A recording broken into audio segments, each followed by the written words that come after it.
What's up, y'all? Okay, well, I only got 9 minutes apparently, so says this device, but um, I wanted to talk to y'all real quick about how the narcissist will steal from you and give your shit to another supply.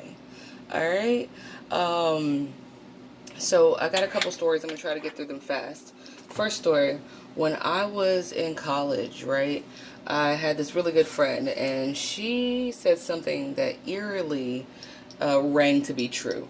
And she used to be married to this guy named Paul for 10 years. And I was like, wow, that's a long time. You got a divorce after 10 years? She was like, yeah. She found out he was a narc, and he was also on the down low, which a lot of them are.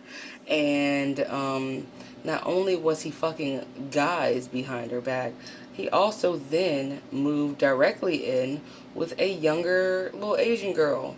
Um, and my friend was his age, and she was from El Salvador, a really pretty, awesome, talented woman, right? But he moved in with this young ass, like, slutty Asian chick, right? I was like, wow. And she said, let me tell you something. She said, when a man is cheating on you, the first thing they will steal, mind you, she said the first thing they will steal is your jewelry. And I was like, what the fuck? She was like, yeah, no, give it to another bitch. And I'm like, that is disgusting. But it did ring to be true. Did that happen to you? It has happened to me, and I've seen it happen. So, story number two, um, when I have more than, I think I have about four stories. Anyway, let me hurry up. Story number two, when I was with the first narcissist that I rolled out from before I bumped into this last and final one, I had a lot of really, I like to collect interesting pieces of jewelry that you just can't really find anywhere else or have it made for me, so that you don't find it anywhere else. And when I was packing, I realized that every interesting piece was gone. Now, I know that it's always been in the same spot. You know your house. You know if you leave a paperclip on the floor in your room, you know that the paperclip's been there and that you didn't pick it up. And if it was missing, you know someone else other than you took it. And needless to say, I'm pretty sure that jewelry either went to a pawn shop or to a new supply. All right, let's move on into story number three. Now, when I was like 7 or 8, my dad would take me occasionally with him to this lady's house on the way to dropping me back home when it was his turn for me to be there on the weekends. And he introduced her as this friendly church lady, this friendly lady from his church. And she had a really nice condo, and she was always like giving him furniture, like, all types of really pretty paintings or pieces of furniture, as she always bought new furniture, right? And he would bring some of it home to his house, and sometimes he would give it to my mom without telling her. He'd just be like, oh, I picked this up. I thought, maybe since you're like, you just moved in here, you might want like this new piece of furniture or something. And she'd be like, oh, okay, whatever. But really, he was fucking this lady and getting things from her and then putting it in his own marital home as well as in his ex-wife's home. Right? It's fucking disgusting. Now, before I tie all this into each other, I'm going to give you one more story. With my last narc, with my narcissistic ex-husband, about 6 months before he left, when he started acting funny, which cheating, obviously, right? He was a skateboarder. Remember, he would be skateboarding and shit all the time. Immature as fuck, but whatever. So, he would leave early in the morning and be like, I just want to get a skate in, blah, blah, blah. No, you wanted to get a fuck in with some gross ass, slut that you were grooming because you knew shit was going way downhill real fast for us. Like, you know what I'm saying?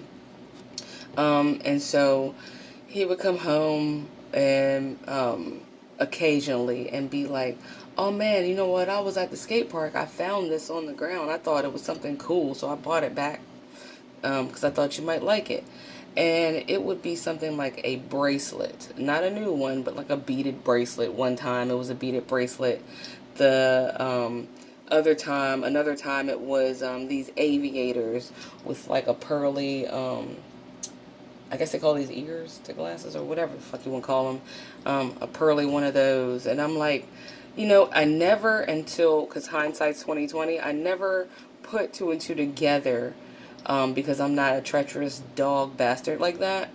But I never put it together that, first of all, the skate park is up the street from my home, okay? And I've been there 1,000 fucking times. And every time I've been there over the course of 3 years, only 2 times have I ever seen a female there. Period. And they were jocking some dude's dick. You know what I'm saying? And they weren't skating at all. So the only way they would have dropped jewelry or aviators on the ground, they would have had to been up on a board skating that park. And that, 9 times out of 10, never fucking happens there. Okay? So what he was doing was going to other supplies homes, right? Stealing from them and occasionally just bringing me something back from their home that belonged to them that they did not even know was missing. You know what I'm saying? And what I think, my theory, obviously, is that narcissists do this trashy bullshit because they get a sick sense of enjoyment and insidious fucking gratification of watching all of their supplies wear each other's shit. Whether it's a favorite t-shirt, a favorite hat, a sexy, piece of whatever. Just something nice, that you like a lot, that belongs to you. And they will bring that thing, that item, to another supplier's house and get a kick in their head, in their small little brain of theirs, at watching you use that item or wear that thing that they know damn well belongs to someone else they're fucking, who, obviously foolishly believes that they care about them. And that's how they do that shit. So even if you guys get remarried, even when you guys step into a new relationship, I don't give a fuck if you're married and if they're the nicest person in the world. You keep an eye out on your shit. You remember that scene from the movie Misery where he was getting out of the room and Kathy Bates noticed that he had turned her penguin figurine backwards? And she was like, my penguin figurine always faces due south. And he's not facing that way anymore. So you must have been out, huh? Right? You got to treat people like that, okay? Always keep an eye on your valuables and your shit. If you notice that it is gone, you know you didn't fucking do it, they fucking stole it and they're fucking cheating on you. So anyway, just wanted to drop that little jewel, and I'm going to continue on with the rest of my day, and I hope y'all's is good too. Alright, watch yourself and watch your shit.